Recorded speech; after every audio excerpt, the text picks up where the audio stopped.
Residential ಜಾಗದಲ್ಲಿ commercial ಕಟ್ಟೋರು. ನಮ್ಮ ಪಕ್ಕದ ಮನೆಯವ್ರು ಮಾಡಿದ್ದಾರೆ, ಏನಾರು ಆಗಿದೆ ಇವತ್ತವರೆಗೂ? ನಮ್ಮ ಊರಲ್ಲಿ ನಮ್ಮ ಶಾನ್ ಬೋಗ್ರು ಮಾಡಿದ್ದಾರೆ, ಏನಾರು ಆಗಿದೆಯಾ? ಏನೂ ಆಗೋದಿಲ್ಲ, ಕಟ್ಬೋದು. ನೋಡಿ, ಈ ಕಾನೂನು ಇದೆಯಲ್ಲ ಒಂಥರ ಹೆಬ್ಬಾವು ಇದ್ದಾಗೆ, ಯಾವಾಗ ಅದು ಮಲಗಿರುತ್ತೋ ತೊಂದರೆ ಇಲ್ಲ, ಅದಕ್ಕೆ ಯಾವಾಗ ಹಸಿವಾಗುತ್ತೋ ನಮ್ಗೆ ಗೊತ್ತಾಗಲ್ಲ. ಬೆಂಕಿ ಪೆಟ್ಟಿಗೆ ಬಿದ್ದಂಗೆ ಬಿತ್ತು, ಧೂಳು ಅದರ 3 ಪಟ್ಟು ಮೇಲೋಯ್ತು. ಇದೆಲ್ಲ ಇದೇ ಆರ್ಡ್ರೆ, ಅಂದರೆ ಇದೇ ಥರದ ಆರ್ಡ್ರ್ಗಳು. ಇನ್ನೊಂದು ಪ್ರಶ್ನೆ ಕೇಳ್ಬೋದು ನೀವು, ಸರ್ ನಾನು ಮನ್ನಾ ಮಾಡ್ಕೋತೀನಿ, 1 ಲಕ್ಷ ಫೈನ್ ಕೊಟ್ಬಿಡ್ತೀನಿ, ನಾಳೆಯಿಂದ ಅದು ಮನ್ನಾ ಆಗಲ್ವಾ ಅಂತ.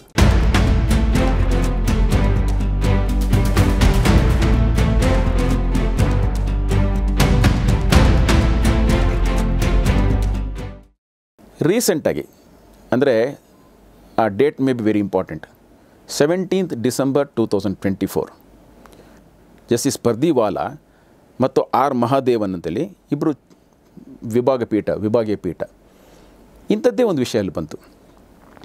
ಉತ್ತರ ಪ್ರದೇಶದಲ್ಲಿ ಕಾನೂನು ಪ್ರಕಾರವಾಗಿ ಅನುಮೋದಿತ ಬಡಾವಣೆ, ಆ ಬಡಾವಣೆಯಲ್ಲಿ ಲೇಔಟ್ನಲ್ಲಿ ಒಂದು ರೆಸಿಡೆನ್ಷಿಯಲ್ ಹಾಗೂ ಕಮರ್ಷಿಯಲ್ ಪ್ರಾಜೆಕ್ಟ್ ತಗೊಂಡ್ರು ಒಂದು ಆರ್ಗನೈಸೇಷನ್. ಅದರ ಹೆಸರು UP ಆವಾಸ್ ಇವಾಮ್ ವಿಕಾಸ್ ಪರಿಷದ್ ಅಂತ. ಅವರು ಒಂದು ಪ್ರೈವೇಟ್ ಬಹುಶಃ ಲೇಔಟ್ ಡೆವಲಪರ್ಸ್ ಇರಬೇಕು. ಅಲ್ಲಿ ಸೈಟ್ಗಳನ್ನ ಕೊಡ್ತಾ ಹೋದರು. ಅದರಲ್ಲಿ ಯಾರೊಬ್ಬರು ಖರೀದಿ ಮಾಡಿದ್ರು, ರೆಸಿಡೆನ್ಷಿಯಲ್ ಜಾಗದಲ್ಲಿ ಕಮರ್ಷಿಯಲ್ ಕಟ್ಟಿದ್ರು.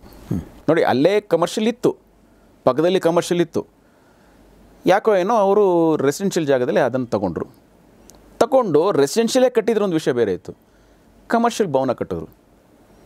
ಕೂಡಲೇ ಅಕ್ಕದ ಪಕ್ಕದವರು ಮತ್ತು ಈ UP ಆವಾಸ್ನವರು ಇದು ಸರಿಯಲ್ಲ, ಕೂಡಲೇ ತಡೀರಿ ಅಂತೇಳಿ ಅವ್ರ ಮೇಲೆ ನೋಟಿಸ್ಗಳನ್ನೆಲ್ಲ ಕೊಟ್ಟರು. ಅದಕ್ಕೆ ಕ್ಯಾರೆ ಮಾಡಲಿಲ್ಲ, ಅವರು ಕಟ್ತಾ ಹೋದರು. ಬಿಲ್ಡರ್ಸ್ಗಳು ತುಂಬ ಜನ ಅದಕ್ಕೆ ದುಡ್ಡು ಇನ್ವೆಸ್ಟ್ ಮಾಡಿಬಿಟ್ರು, ನನಗೊಂದು ಸೈಟ್ ಅಂಗಡಿ ಸಿಕ್ಕತ್ತೆ, ನಾನು ಕಮರ್ಷಿಯಲ್ ಮಾಡ್ಕೋಬೋದು ಅಂತ. ಕಟ್ಟಡ ಮೇಲೆ ಬಂದೇ ಬಿಡ್ತು. ಇವ್ರ ನೋಟಿಸಿಗೆ ಏನೂ ಅವರು ಉತ್ತರನೇ ಕೊಡಲಿಲ್ಲ. ಮುಂದೆ ಆಯಿತು, ಕೋರ್ಟ್ಗೆ ಹೋಯ್ತದು. ಪೊಲೀಸ್ನವ್ರನ್ನ ಕರೆದು ಕೇಳಿ ನೀವು ಅದನ್ನು ಡೆಮಾಲಿಷ್ ಮಾಡೋಕ್ಕೆ ಹೆಲ್ಪ್ ಮಾಡಿ ಅಂತ UP ಆವಾಸ್ ಕೇಳಿದ್ರೆ ಪೊಲೀಸ್ನವ್ರು ಬರಲೇ ಇಲ್ಲ. ನಮ್ಮ ಕೈಲಿ ಆಗೋದಿಲ್ಲ, ನಮಗೆ ಬೇರೆ ಕೆಲಸ ಇದೆ ಇವತ್ತು ಅಂದ್ಬಿಟ್ರು. ಅಂದರೆ ಒಂದು ಡೆಮಾಲಿಷನ್ ಮಾಡಬೇಕಾದ್ರೆ ನೀವು ಯೋಚನೆ ಮಾಡಬೇಕಾಗಿದ್ದು ಬರೀ ಒಂದು ಡಿಪಾರ್ಟ್ಮೆಂಟ್ ಒಂದೇ ಅಲ್ಲ, ಮುನ್ಸಿಪಲ್ ಕಾರ್ಪೊರೇಷನ್ ಏನಿದೆಯೋ ಅದು ಒಂದೇ ಅಲ್ಲ, ಪೊಲೀಸ್ನವ್ರು ಬೇಕು. ಅದಕ್ಕೆ ಬೇಕಾದಂಥ ಎಲ್ಲ JCBಗಳು, ಬುಲ್ಡೋಸರ್ಗಳು ಎಲ್ಲವೂ ಅಗತ್ಯ ಇದೆ. ಪ್ಲಸ್ ಕೆಲವು ಸತಿ ಏನಾಗುತ್ತೆ, ಕರೆಂಟನ್ನು ಕಟ್ ಮಾಡಬೇಕಾಗತ್ತೆ, ಇಲ್ಲದ್ರೆ ಆ ಬಿಲ್ಡಿಂಗ್ ಒಳಗೆ ನಾವು ಡೆಮಾಲಿಷ್ ಮಾಡೋಕ್ಕಾಗಲ್ಲ. ವಾಟರ್ ಸಪ್ಲೈದು ನೋಡಬೇಕಾಗತ್ತೆ, ಮತ್ತು ಪೊಲೀಸ್ನವ್ರದ್ದು ಅವಶ್ಯಕತೆ ಇದೆ, ಟ್ರಾಫಿಕನ್ನು ಹ್ಯಾಂಡಲ್ ಮಾಡಬೇಕಾಗತ್ತೆ. ಸೊ ಒಂದು ಚಿಕ್ಕ ಡೆಮಾಲಿಷನ್ ಅಂದರೆ ಸುಮಾರಷ್ಟು ಏಜೆನ್ಸಿಗಳನ್ನ ನಾವು ಅದನ್ನು ಇನ್ವಾಲ್ವ್ ಮಾಡಬೇಕಾಗತ್ತೆ, ಅವರೆಲ್ಲರದ್ದು ಪರ್ಮಿಷನ್ ಬೇಕಾಗತ್ತೆ, ಅಗತ್ಯತೆ ಬೇಕಾಗತ್ತೆ. ಹಾಗಾಗಿ ಅವರಿಗೆ ಸಹಕಾರ ಸಿಕ್ಕಲಿಲ್ಲ. ಅವರಿಗೆ ಬಿಲ್ಡಿಂಗ್ ಬಂದೇ ಬಿಡ್ತು. Demolition was only on the paper, there is a demolition order but they could not execute it. ಅಲ್ಲಿಂದ ತೀರ್ಮಾನ ಆಯಿತು, ಹೈಕೋರ್ಟ್ಗೆ ಹೋಯಿತು.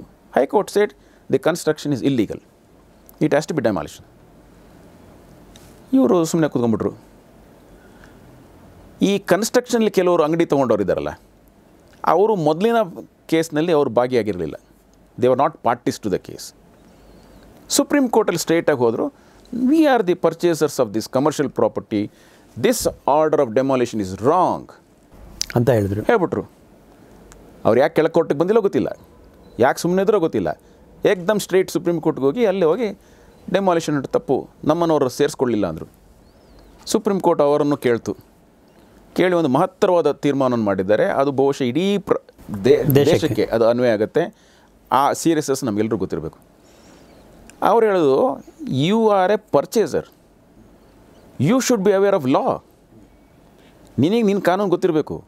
ಯಾರೋ ಒಬ್ಬ ಕಟ್ದ, ನೀನು ತಗೊಂಡೆ ಅಂದರೆ ಅವನು ತಪ್ಪು ಮಾಡಿರ್ಬೋದು, ನೀನೇನು ಮಾಡ್ತಿದ್ದೆ ಅಂದರೆ ನಾನು ಪರ್ಚೇಸ್ ಮಾಡುವಾಗ ನೀನು ಎಲ್ಲ ನೋಡಬೇಕಾಗಿತ್ತು. ನೀನು ಲಾಯರ್ ಒಪಿನಿಯನ್ನು, ಇನ್ಯಾರ್ದು ಒಪಿನಿಯನ್ನು ಅಥವಾ ಹೋಗಿ ನೀನು ತೊಗೋಬೇಕಾಗಿತ್ತು.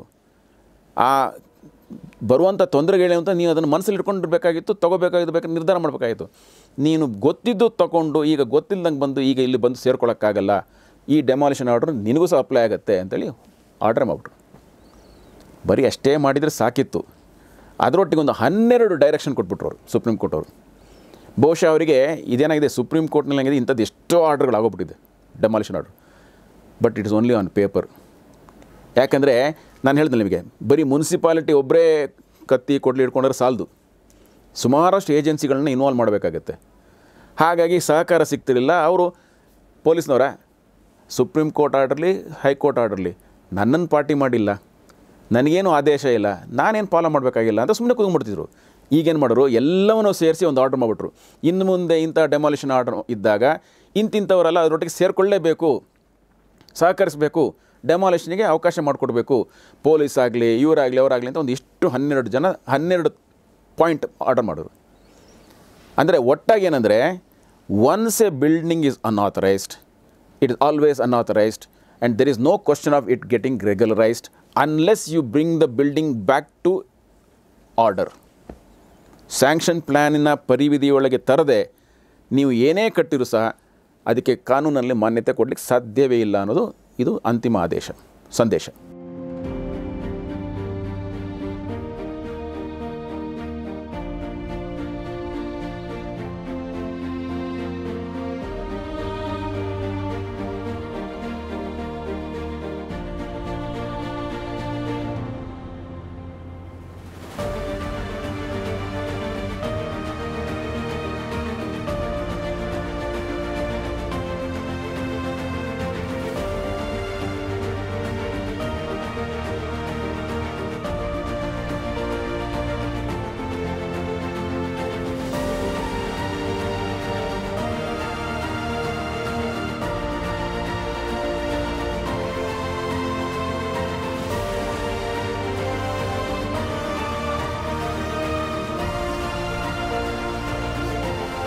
Once an unauthorized building is always an unauthorized building. Yes. It deserves to be demolished. ಬರೀ ಇಷ್ಟೇ ಅಲ್ಲ, ಇದರಲ್ಲಿ ಏನು ಮಾಡೋರು, ಅವರಾಗೇನು ಅವತ್ತು ಹೊಸದಾಗಿ ಬರೆದ ಜಡ್ಜ್ಮೆಂಟ್ ಅಲ್ಲ ಅದು. ಅಂದರೆ ಇದ್ರ ಬಗ್ಗೆ ಸುಮಾರಷ್ಟು ಸಂಶೋಧನೆ ಮಾಡಿದ್ದಾರೆ, ರಿಸರ್ಚ್ ಮಾಡಿ 2-3 ಕಡೆ ಲಾಯರ್ಗಳು ಕೋರ್ಟ್ ಮೇಲೆ ವಿಧವಾದ ಒತ್ತಡಗಳನ್ನ ಹಾಕಿ ವಿಭಿನ್ನವಾದ ಆರ್ಗ್ಯುಮೆಂಟ್ಗಳನ್ನ ಮಾಡಿ ಆ ಬಿಲ್ಡಿಂಗನ್ನು ಉಳಿಸೋಕ್ಕೆಲ್ಲ ನೋಡಿದ್ದಾರೆ. ನೀವು ಬಹುಶಃ ನಿಮ್ಗೆ ನೆನಪಿರ್ಬೋದು, ಬಹುಶಃ ನಮ್ಮ ಕೋವಿಡ್ ಟೈಮಲ್ಲಿ ನಾವೆಲ್ಲ ಮನೇಲಿ ಕೂತು ನೋಡ್ತಿದ್ದಾಗ ಅಥವಾ ಸ್ವಲ್ಪ ಅದ್ರ ಮೊದಲಿರಬೇಕು, ಡೆಲ್ಲಿಯಲ್ಲಿ ಟ್ವಿನ್ ಟವರ್ ವಾಸ್ ಡೆಮಾಲಿಷ್ಡ್. ಕರೆಕ್ಟ್. ನಾವು ನಮ್ಮ ಟಿ ವಿಲಿ ನೋಡ್ತಾ ಇದ್ವಿ. ಇಂಥ ಹೊತ್ತಿಗೆ ಇಷ್ಟು ಹೊತ್ತಿಗೆ ಈ ಟವರ್ ಬೀಳುತ್ತೆ ಅಂತಲೂ ಗೊತ್ತಾಯಿತು. ಕೆಳಗೆ ಡೈನಾಮಿಟ್ ಇಟ್ಟರು, ಬೆಂಕಿ ಪೆಟ್ಟಿಗೆ ಬಿದ್ದಂಗೆ ಬಿತ್ತು, ಧೂಳು ಅದರ 3 ಪಟ್ಟು ಮೇಲೋಯ್ತು. ಇದೆಲ್ಲ ಇದೇ ಆರ್ಡ್ರೆ, ಅಂದರೆ ಇದೇ ಥರದ ಆರ್ಡರ್ಗಳು. Supreme court order was implemented. ಹೌದು. ನೋಡಿ, ಕೇರಳ ಸ್ಟೇಟ್ನಲ್ಲಿ ಇಂಥದ್ದೇ ಒಂದು ಸಂದರ್ಭ ಬಂದಿತ್ತು. Kerala state coastal zone management authority ಅಂತೇಳಿ ವರ್ಸಸ್ ಮರಡು ಮುನ್ಸಿಪಾಲಿಟಿ ಅಂತ.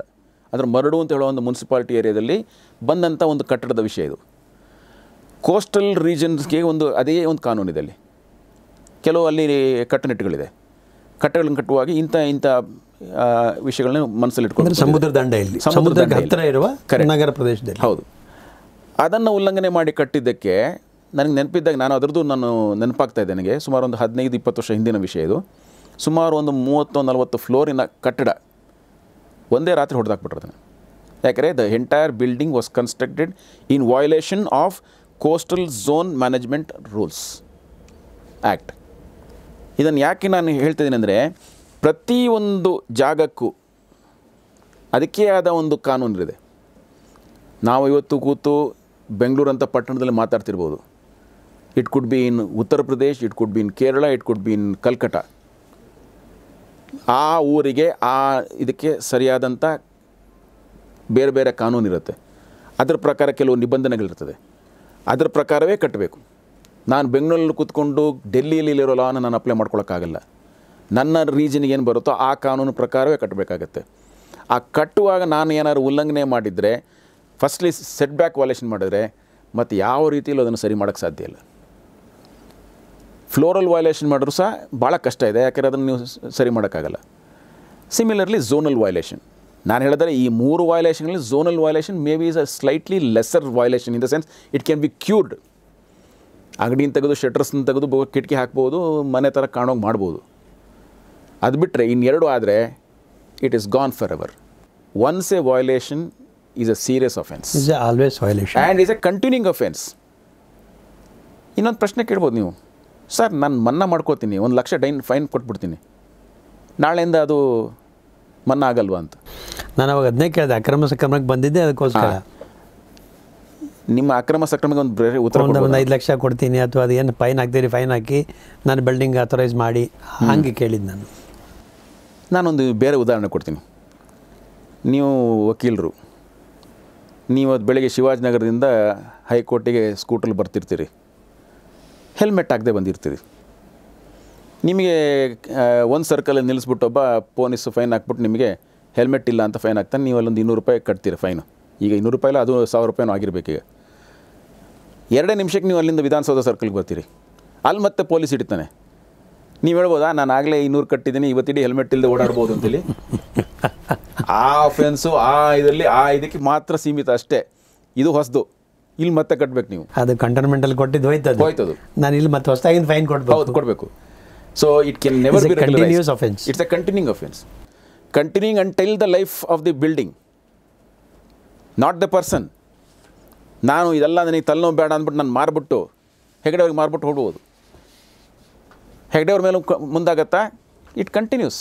It not just limited to the person, it runs on the property. ಅದೇ ತಾವು ಸುಪ್ರೀಂ ಕೋರ್ಟು ಜಜ್ಮೆಂಟ್ ಹೇಳಿದಾಗೇ ನಾನು ಪರ್ಚೇಸ್ ಮಾಡೋ ಮೊದಲು it's my responsibility to know the facts.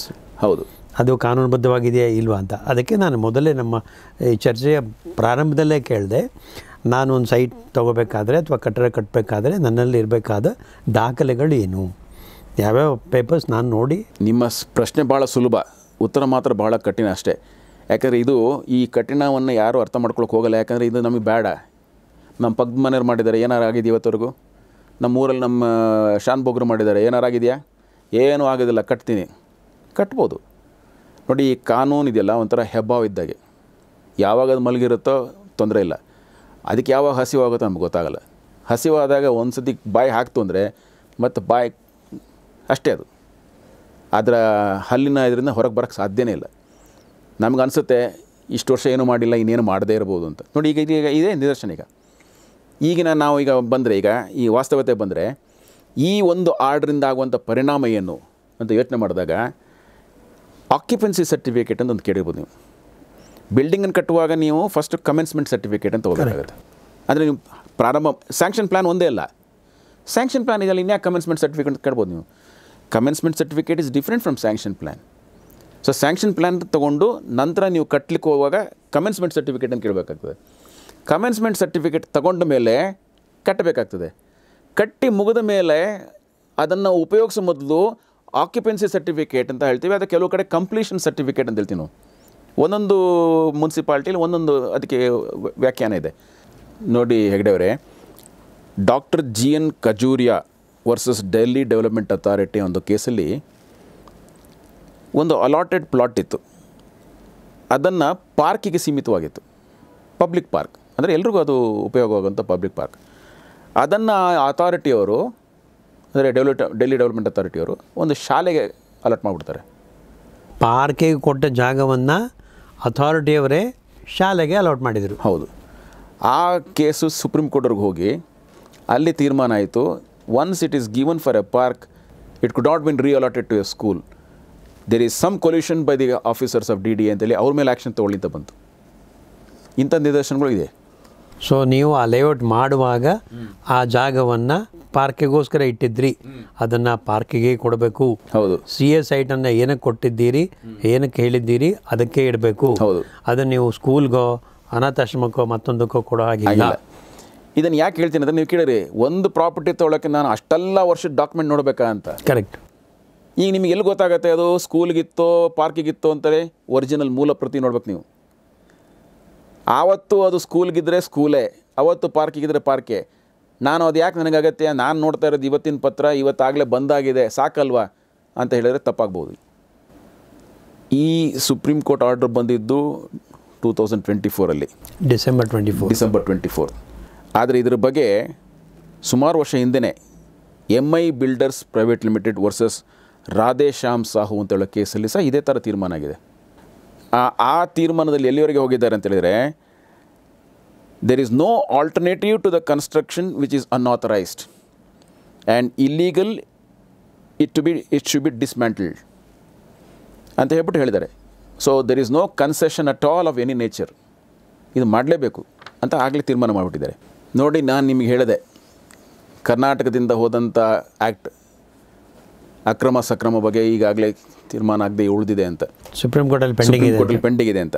ಆದರೆ state of Haryana versus Satpal ಅನ್ನೋ ತೀರ್ಮಾನದಲ್ಲಿ ಇದೇ ಥರ ಪ್ರಸಂಗ ಬಂದು ಅಲ್ಲಿ ಇಲ್ಲೀಗಲ್ ಬಿಲ್ಡಿಂಗಿಗೆ ಯಾವ ಪೋರ್ಷನ್ ಇದೆಯೋ ಅದನ್ನು ಮಾರ್ಕೆಟ್ ಪ್ರೈಸಲ್ಲಿ ನೀವು ಮಾರಿ ಅಂತ ಹೈಕೋರ್ಟ್ ಆರ್ಡರ್ ಮಾಡಿತ್ತು. ಆ ಊರಿನ ಹೈಕೋರ್ಟು, ಆ ರಾಜ್ಯದ ಹೈಕೋರ್ಟು. ಅದನ್ನು ಸುಪ್ರೀಂ ಕೋರ್ಟು ಹೇಳ್ತು, ಯು ಕಾಂಟ್ ಇಲ್ಲೀಗಲ್ ಬಿಲ್ಡಿಂಗನ್ನು ಯು ಕೆನಾಟ್ ರೆಗ್ಯುಲರೈಸ್ ಅಂತ ಆಗಲೇ ಹೇಳ್ಬಿಟ್ಟಿದೆ ಈ ಸ್ಟೇಟ್ ಆಫ್ ಹರಿಯಾಣ ವರ್ಸಸ್ ಸತ್ಪಾಲಲ್ಲಿ. ಅಂದರೆ ಈಗೇನು ಸೂಚನೆ, ನೀವು ಈಗ ಕಳಿಸಿರುವಂಥ ಅಕ್ರಮ ಸಕ್ರಮಕ್ಕೂ ಇದೇ ತೀರ್ಮಾನ ಆಗ್ಬೋದು. If you have allowed the construction to come up, you can't by taking money regularise it. You cannot by putting fine, you cannot make it legalised. ಇಲ್ಲಿ ಇನ್ನೊಂದು ವಿಷಯ ನೋಡಿ, ನೀವು government may be making revenue out of the illegal construction by regularising it. What is the objective of this planning? There has to be a disciplined planning. If that is the case. The whole idea of planning is to have a disciplined growth of the state. I mean, the disciplined growth of the town. ನೀವು ನಿಮ್ಮ unauthorise ಕನ್ಸ್ಟ್ರಕ್ಷನಿಗೆ ದುಡ್ಡು ಕೊಟ್ಟ ಕೂಡಲೇ indiscipline ಇದ್ದಿದ್ದು discipline ಆಗುತ್ತಾ? Unauthorised ಇದ್ದಿದ್ದು authorised ಆಗಿಬಿಡುತ್ತಾ? What would be the fate of the neighbour who has already constructed in accordance with law? ನೀವು ಅವನಿಗೆ ಏನು ಸಂದೇಶ ಕಳಿಸ್ತಿದ್ದೀರಿ? ನೀನು ಸರಿಯಾಗಿ ಕಟ್ಟಿರ್ಬೋದು, ಇವನು ಪಕ್ಕದ ಮನೆಯನ್ನು ಕಟ್ಟದೇ ಇರ್ಬೋದು, ಆದರೆ ಅವನ ಹಣ ತಗೊಂಡು ಒಂದು ಬಿಲ್ಡಿಂಗ್ ನಾವು ಸರಿ ಅಂತ ಹೇಳ್ತಾ ಇದ್ದೇವೆ ಅಂದರೆ, ಈ ಪಕ್ಕದ ಮನೆಯವನು ಯಾರು ಮನೆಯನ್ನು ಕಾನೂನುಬದ್ಧವಾಗಿ ಸರಿಯಾಗಿ ಕಟ್ಟಿದ್ದಾನೋ ಅವನಿಗೇನು ಎಕ್ಸ್ಟ್ರಾ ಲೈಟ್ ಬಂದುಬಿಡುತ್ತೆ ಅದರಿಂದಾಗಿ, ಅಥವಾ ಸೂರ್ಯ ಏನಾದ್ರು ಜಾಸ್ತಿ ಬಂದುಬಿಡುತ್ತೆ, ಅವನಿಗೆ ಗಾಳಿ ಜಾಸ್ತಿ ಬರುತ್ತಾ? He is the sufferer. ಹೌದು, ನೀವು ಹೇಳುವ ವಿಷಯದ ಗಾಂಭೀರ್ಯತೆಯನ್ನು, ಸೀರಿಯಸ್ನೆಸ್ಸನ್ನು ಹೀಗೆ ಅರ್ಥ ಮಾಡ್ಕೋಬೋದು ಅನಿಸುತ್ತೆ. So N authority by putting fine it cannot regularise, legalise unauthorised buildings. ಅನಧಿಕೃತ ಕಟ್ಟಡಗಳನ್ನು ಫೈನ್ ಹಾಕುವ ಮೂಲಕ ಅಥಾರಿಟಿ ಅದನ್ನು ಸರಿಯಾಗಿ ಮಾಡೋಕ್ಕೆ ಸಾಧ್ಯ ಇಲ್ಲ. ಮತ್ತು ಹೇಳಿ, ಕಾನೂನನ್ನು ಯಾರು ಪಾಲಿಸಿದ್ದಾನೋ ಅವನ್ನು ಒಂದು ಕಾನೂನು ಪ್ರಜ್ಞೆಯನ್ನು ನಾವು ತಪ್ಪು ಅಂತ ಹೇಳೋಕ್ಕಾಗಲ್ಲ. ಹೌದು, ಬಿಕಾಸ್ ಇಟ್ಸ್ ಎ ಸಿವಿಲೈಸ್ಡ್ ಸೊಸೈಟಿಯಲ್ಲಿ ನಾವು ಕಾನೂನನ್ನು ಮಾಡ್ಕೊಂಡ್ಮೇಲೆ ಅದನ್ನು ಒಬೆ ಮಾಡಬೇಕಾಗಿದ್ದು ಕರ್ತವ್ಯ, ಅದು ಗೌರವ ಸಿಗಬೇಕಾಗದ್ದು ನ್ಯಾಯ. ಅಂದರೆ you cannot pay, taking money and regularising is making your, ನಿಮ್ಮ ರೆವಿನ್ಯೂ ಜಾಸ್ತಿ ಮಾಡ್ಕೋಬೋದು. ಅದರಿಂದಾಗಿ ಇಡೀ ಸಮಾಜಕ್ಕೆ ಅದೇನಾಯಿತು ಮೆಸೇಜ್, ತಪ್ಪು ಸಂದೇಶ ಕಳಿಸ್ದಂಗೆ ಆಗುತ್ತೆ. ಸೊ ಆ ನಿಟ್ಟಿನಲ್ಲಿ ಸಹ ನೀವು ನೋಡಬೇಕಾಗತ್ತೆ. ಈ ಸುಪ್ರೀಂ ಕೋರ್ಟ್ ಆರ್ಡರ್ನ ನಾವು ಆ ಆಯಾಮದಲ್ಲೂ ನೋಡಬೇಕಾಗ್ತದೆ, ಆ ನಿಟ್ಟಿನಿಂದಲೂ ನೋಡಬೇಕಾಗ್ತದೆ.